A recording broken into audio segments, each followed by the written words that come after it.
So the big question is this. As the search for quality talent becomes more and more competitive, what can you do to make your job postings more engaging to job seekers?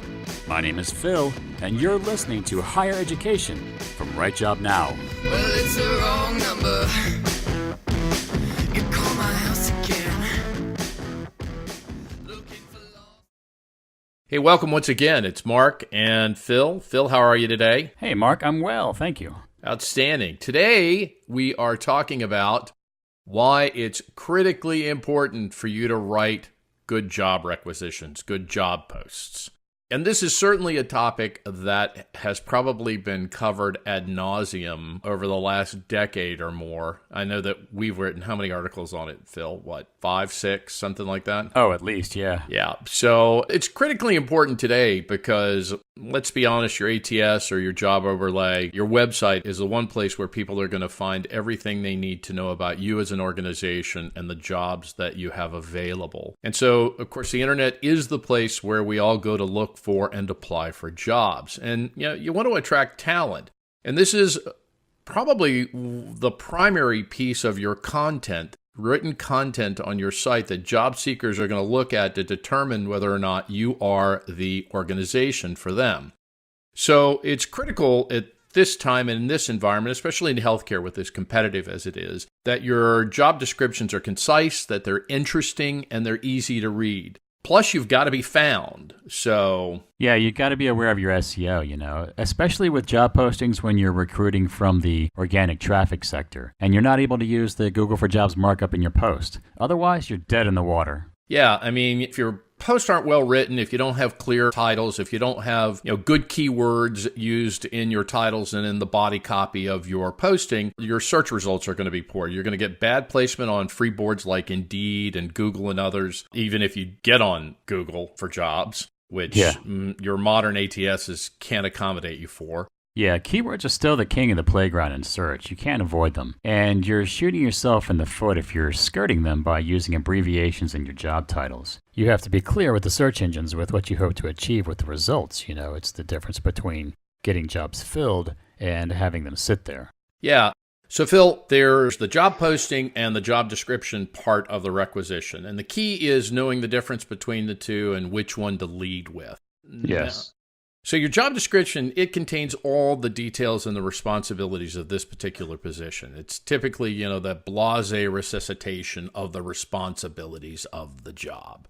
And, oftentimes those details are things that are, sometimes legally required that the organization places in that body copy. But that's exactly what it is. That's your middle part of your requisition is the description.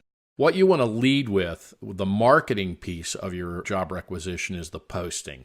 And that's, where you're telling folks, you're selling folks on this position, what it's like to work in your organization and the job that's offered. You have to sell the job. Like I said, your posting needs to contain both, but you got to lead with your storytelling. You got to lead with your sales pitch, and you have got to make that incredibly interesting and engaging. Grab their attention and give them a reason to apply within the first paragraph, 2 or 3 sentences. Yeah, you really only have 30 seconds to grab the attention of the job seeker. Yeah, so our suggestion is the first thing you do, and it's probably not something that you do all the time, but you really should, sit down, open up your ATS job portal, find jobs, and start reading the postings. Ask yourself a question. Are you wowed by what you're reading? That's the very first thing. Take a look at your job postings from the position that the candidate is looking at your job postings. And from there, you're going to want to do a quick analysis of your requisitions. One, you want to make sure your job titles are clear and concise. 2, are you using jargon and insider language? 3, are you branding your content to stand above your competitors? Is your copy selling? And are the requirements describing what you want and need for the job, are they a wish list or are they the absolute specific details of what you need? Because oftentimes these things are just run on for paragraphs and paragraphs, and it's like the history of Rome part 1. The key is keeping those as brief as possible. Those are just, again, job title, clear and concise, jargon. Are you using jargon, insider language? Are you branding your content? Is your copy selling? And are you keeping your job requirements as brief as you possibly can? Okay, so let's kind of break these down and give some details on this. In healthcare, you want to stick to traditional titles, known job names. Don't want to use acronyms for anything. If it's a nurse, say nurse. If it's a med-surg nurse, say medical surgical nurse. Just write it out. If it's a nurse practitioner, say nurse practitioner, emergency room, pediatrics, and so forth. Same for radiology or any of the other allied health professions. And the reason you want to do this is you're always thinking SEO. Yes, the SEO part of that is really critical for organic search traffic to be able to successfully find and apply to your jobs. And the great thing is it doesn't require any technical markup. You can simply spell out the job titles like Mark said. But the important thing is, for the most benefit, you really want to skip those abbreviations. Don't be lazy about it. Spell it out. And if your posting platform allows for HTML markup, you can plug job titles into H2, H3 tags and maybe add some meta information. But even without those tools, you can still simply use semantic language to garner those SEO benefits. Using semantic language is simply using the words that relate to the job title. So if you're in a hospital setting, use words that are related to the hospital setting. But don't use abbreviations, because if you use something like OR for operating room, well, Google's going to read that as the conjunction OR, and it's not going to know how to place you in the search results. Again, spell it out. Don't be lazy. And for God's sake, don't copy and paste the job information from a Word document, because that leaves a ton of crappy word formatting in there that's just going to junk up your posting and ruin your SEO. Yeah, that's an absolute fact. One of the big things that we've spent a long time doing in terms of programmatically on our end, once we consume data for our overlays from the applicant tracking system, we've got a lot of programming on that end that goes through and clears out all those leftover characters from copy and paste stuff. So that's all very critical to your success with your SEO. Next item up you want to look at is you want to avoid using any jargon, buzzwords, or cliches. Remember, your goal here is to be clear. Don't use floor or department acronyms. No one knows where 3 West is or what goes on 3 West unless they work in your organization. So oftentimes what we think are industry acronyms, they're relevant to you and your organization, but they may not be relevant to someone. Say, for instance, if you're on the East Coast, might not be relevant to somebody who works on the West Coast that's moving East Coast. So again, and Phil mentioned this, don't use abbreviations. You want the right people to apply. You want to eliminate any chance of confusion. So the goal is to be clear and concise with your job titles and the information you're putting in. Again, think SEO. Yeah, the SEO is important here. Google uses that semantic language, the relative terms in its algorithm to place your content in its search results. So use common language that is relevant to the industry, to the position, to the job seeker looking at your rec. Don't make it a mystery by using acronyms or insider language that only you or your organization is familiar with. Google won't know what that is, and your job posting will be stuffed pages deep. To get in a good position in the results, you have to use keywords that are relevant to the job and to the search, period. The next item that's a big no-no is you don't want to put work details in your job titles. You don't want to put RN, full-time, part-time, weekends. Another big thing I see is people putting hours, shift hours, and things like that. This is not the place for that kind of information. It's not going to help you one bit with your job search engines. It's actually detrimental to the health of your job posting and really just degrades your chance of being found. Just put in the job title. Remember, this stuff is used in your keyword searches. So adding all that junk to job titles just kills any viability in terms of your keyword searches. Yeah, another thing is the titles of your jobs are cut off after a certain length in the search results. So stuffing all that info into the title is pointless because no one's going to see it, for one. And your SEO suffers from what's called keyword stuffing. So, keep it limited to the job title and put all that other info in the body copy. Absolutely. The next thing you really want to do is you want to engage, capture, and sell the job seeker. You want to take that first paragraph and you want to sell me on why the job in this nursing unit or allied health department or your non-clinical department is the job that's made for me. You want to sell me on how great the department is, how solid the team in the department is, how great the leadership is. What's the environment and the culture of this department and your organization? Make me interested. And remember, always be branding. Always be branding. Make sure you're trying to make me want to work with the people in this organization, in this department. Sell me. And when you're writing out, don't use interpersonal terms like, the perfect candidate or the job seeker. Use words in the copy like you if you want to speak directly to the person that's looking at your post. So once you've grabbed their attention, you can start rolling out the job details, what they actually are, what's expected of them. Now, you're still selling, but you're now doing it with a little more detail. From there, you can get into the nitty-gritty of those job descriptions. Remember, you want to focus on exactly what you need. Don't ask for a master's degree if that's not what you really require. Think about the details of these things long and hard before you're putting them out there on the web. You can certainly have some add-ons. It would be nice if you also had a master's degree. Don't make them gotta-haves if they're not, just the requirements. And don't write those out in a paragraph. Use nice, concise, bulleted lists. That does the trick. It makes it fast and easy to read.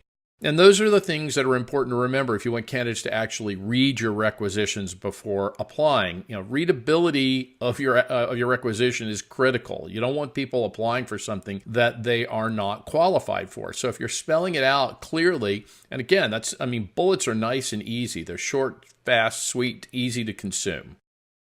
After you finish putting in the job details, the job description details, the last thing you want to do here is discuss some details and information about the department that the job is in, as well as your organization. For your department, how many beds, or what type of technology is there? How many employees in the department? How many employees in the company? What are your organization's specialty and range of services? Also, the benefits you offer. Of course, you can always refer to pages in your career site that dive into greater detail on some of these topics, but really it serves you well to give some organizational detail in the job rec. And finally, you want to finish with a call to action. You want to get people to apply now.